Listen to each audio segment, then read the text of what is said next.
Hey, how you doing? Bruce Major here with the Major Home Team and Realty One Group Freedom. I'm here because I want to tell you about a new project I'm going to do. I'm going to be posting videos about buying and selling homes, and I'm going to be doing it at lunchtime.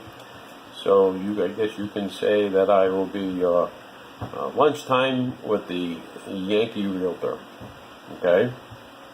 Anyway. So we'll start first, and it'll be in segments, and so I'm going to do the first segment today, and it'll be about selecting a realtor, okay? And so that realtor that you're going to select is me, hopefully. But what are you going to look for in a realtor?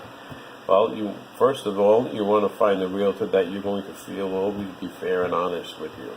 And that is me. I'll always be fair and honest. There's no benefit to sugarcoating the truth. There is no benefit to extrapolating information that might not be true. There is no benefit to lying or anything like that. I'd much rather be truthful and upfront right from the beginning. So I will be a reputable realtor that you would always want to recommend to your friends and family. And I'll always keep your confidentiality. I will never divulge to a seller any information that you kept confidential with me. It's really extremely important.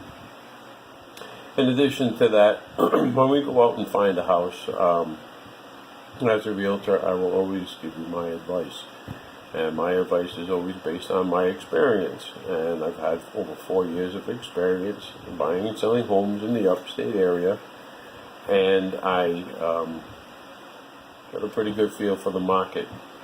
Also, in addition to that, along with whatever advice I give you, I'll present to you CMAs, comparable market analysis, that would tell you what the other homes in the area have sold for and what they are on the market for right now. So that way, when you look at a house that you're interested in and you want to put an offer on it, and you want to know how much you should put an offer on it, it would not just be my advice, but it'll also show you what the market is doing. The market determines the value of the home, for the most part. And also with that, when you ask me to be a realtor, I'll always be loyal to you. I am not loyal to the seller. I am loyal to you as my buyer. I give you my undivided attention. I have two phones.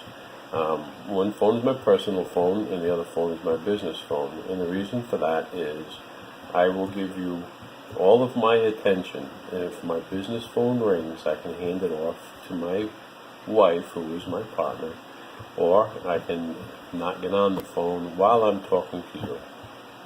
So you'll always have my undivided attention. If my personal phone goes off, I don't have to answer that.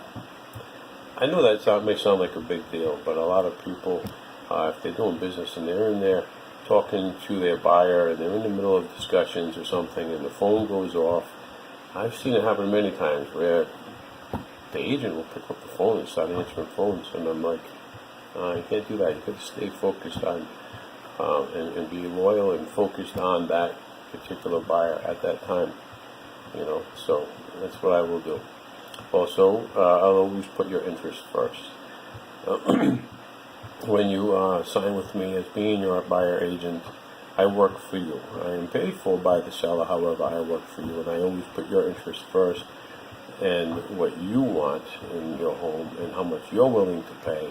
And I always concentrate on the features and the area and the things that are important to you first. Okay, and you're always before me. I put you way before me as well, because this is it's too important to you for me to put my interest first or anybody else's. You're trying to buy a home, probably the largest purchase you'll ever make. So it's important that your interests are always first. Okay. When it comes time to negotiate with the seller, I negotiate on your behalf. I won't negotiate anything that you haven't already agreed to. I will always put myself between you and the seller. So you do not have to confront the seller or the seller's agent when it comes time to discuss price or contingencies or terms of the sale or any of those things. That's what I'm there for. I'm there to represent you and to be that liaison between you and the seller and make sure that your interests are always first and you don't have to do that confrontation. Sometimes people during the sale can get upset with one another over various different reasons, and it may feel uncomfortable to a buyer, but they still want the house, and so that's what I'm there for. I'm there to be that person in the middle for you, and I also protect you through any type of contingencies. If you need to sell a house, a contingency might be that you need to sell a house in order to buy this house. So the contracts have to be written in a certain way and understood. I also, as your realtor, when you're out looking for a home, I can get into any home in the upstate that has a lockbox, even the ones that have code boxes. I make phone calls and I can get code boxes, so I can show you the interior of any home that you would like to see. I enjoy going out and meeting my clients at different locations and checking out their homes. I enjoy watching the look on their face when they see the home that they like. If I go into a home with a buyer and they're kind of iffy, I don't know, maybe I shouldn't buy this particular home, well, then I might not, I won't try to encourage or convince them that this might be the home for them. However, there are times when I walk into a home with a buyer and their face just lights up and they just know that they found the right place. And that's really exciting for me because I know that they can envision themselves in that particular home.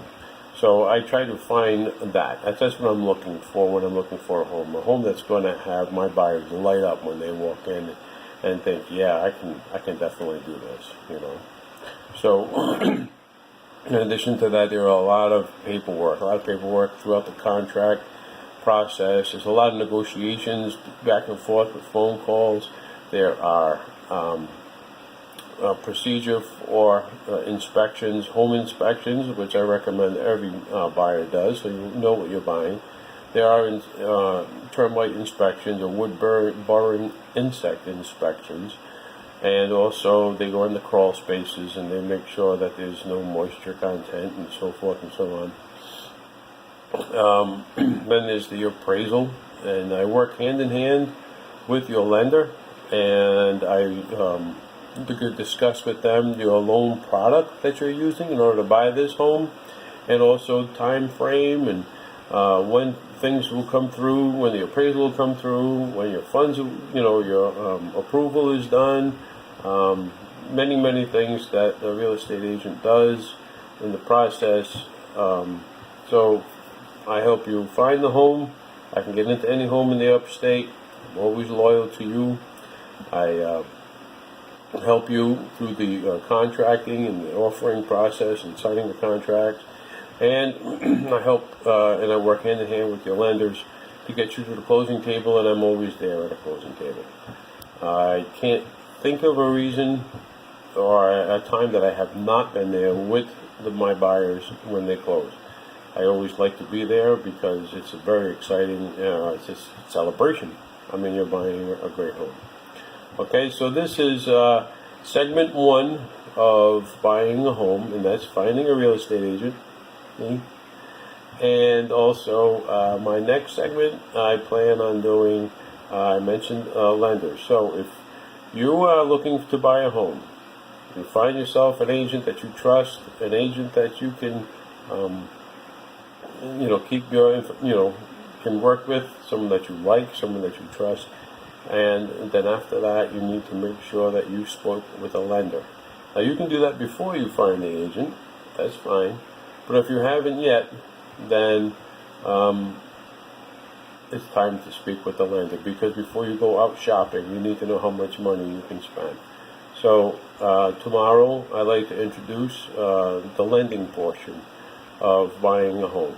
And I'll probably put that out tomorrow at lunchtime. So this will be the conclusion of the first episode of Lunch with a Yankee Realtor. All right. God bless America, and God bless you. Have a great day.